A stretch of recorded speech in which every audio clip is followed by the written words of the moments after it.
Gaya Lorentz adalah gaya yang ditimbulkan oleh muatan listrik yang bergerak atau oleh arus listrik yang berada dalam suatu medan magnet. Giancoli pada tahun 1988 mengatakan, jika terdapat arus listrik yang mengalir pada suatu konduktor yang berada dalam suatu medan magnet, maka akan terdapat gaya yang akan bekerja pada kaut tersebut. Gaya tersebut dikenal sebagai gaya magnetik atau gaya Lorentz. Kemudian untuk rumus, ini ketika tegak lurus, FL sama dengan B cross I dikali L. Kemudian jika dipengaruhi oleh sudut, maka FL sama dengan B di cross I dikali L dikali sin theta. Dengan FL adalah gaya Lorentz dengan satuan Newton, kemudian untuk I adalah arus listrik, yakni dengan satuan ampere, kemudian ada L, kemudian panjang kawat dengan satuan meter, kemudian ada B, kuat medan magnet dengan satuan Tesla, kemudian untuk theta-nya sendiri, ya ini sudut antara L dan B. Perkenalkan, nama saya Nindi Wulandari dengan NIM 121450132 dari Prodi Sains Data TPB 5 Institut Teknologi Sumatera. Di sini saya akan menjelaskan variasi jumlah baterai.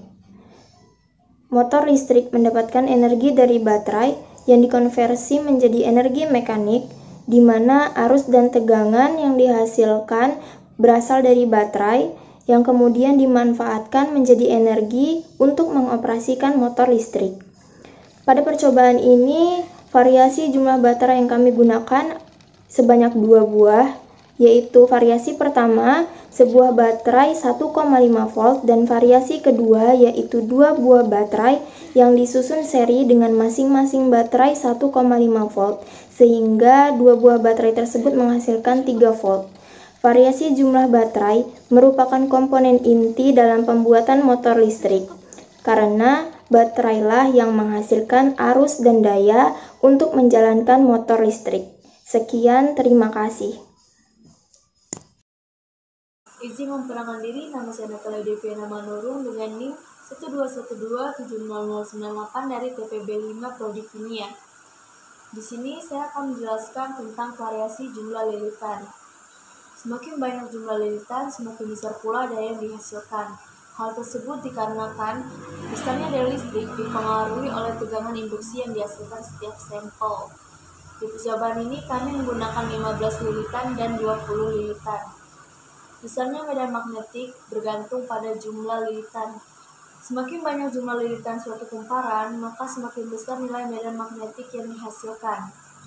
Kuat medan magnet yang ditimbulkan oleh sebuah lingkaran kawat biasanya relatif lemah. Pengaruh terhadap lingkungan juga rendah. Untuk mendapatkan medan magnet yang lebih besar dan kuat, dapat dengan membuat lilitan kawat penghantar atau kumparan. Sekian, terima kasih. Perkenalkan, nama saya Priska Eliana Dewi dengan NIM 121270097. Di sini saya akan menjelaskan mengenai parameter arah medan magnet. Dari alat yang sudah kita buat, yaitu kawat atau kumparan, itu searah dengan jarum jam. Di sini kita harus tahu cara menerapkan kaidah tangan kanan. Di sini seperti ini. Di sini ada ibu jari, jari telunjuk, dan jari tengah. Ibu jari harus sejajar dengan jari telunjuk dan jari tengah sedikit dibuka namun harus sejajar dengan jari telunjuk. Ibu jari ini menunjukkan arus listrik dari kutub positif ke kutub negatif. Nah, jari telunjuk menunjukkan arah medan magnet. Jadi ketika sebuah kawat yang sudah dialir listrik berada di dalam medan magnet, kawat tersebut akan mendapat dorongan dari medan magnet dari kutub utara ke kutub selatan, maka akan menimbulkan dorongan keluar.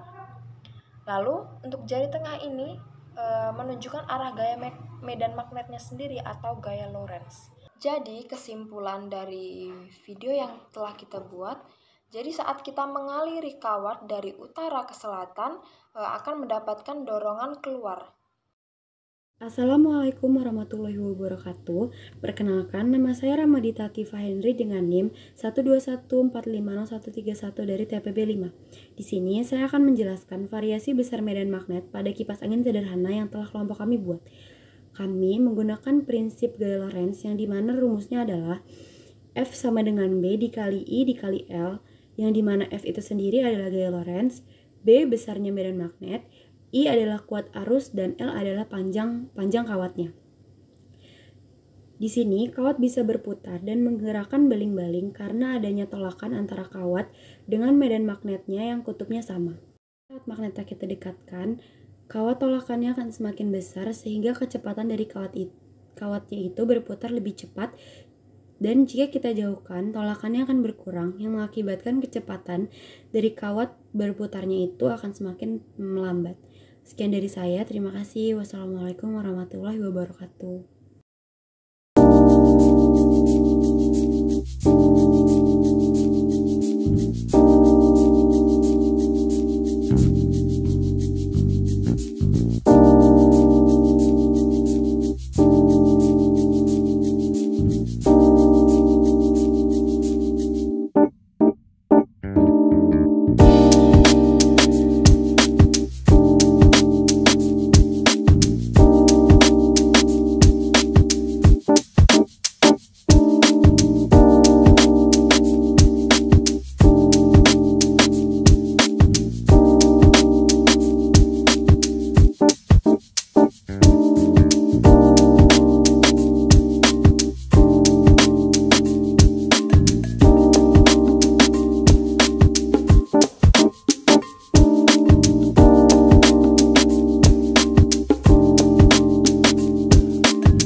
Mekanisme kipas angin adalah suatu alat yang mengubah energi listrik menjadi energi kinetik dengan menggunakan motor listrik yang membantu mengubah energi listrik menjadi energi kinetik.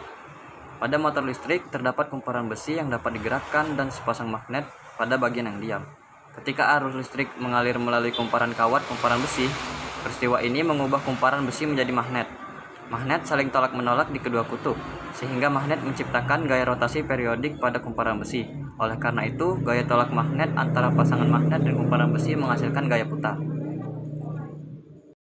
Untuk kelebihan yang pertama, alat dan bahan yang mudah didapatkan. Yang kedua, alat yang mudah untuk dibuat sebagai penerapan aplikasi gaya Lorentz. Untuk kekurangannya, yang pertama, alat yang masih sangat sederhana. Dan yang kedua, kipas angin tidak mampu untuk mendinginkan ruangan karena ukurannya yang sangat kecil.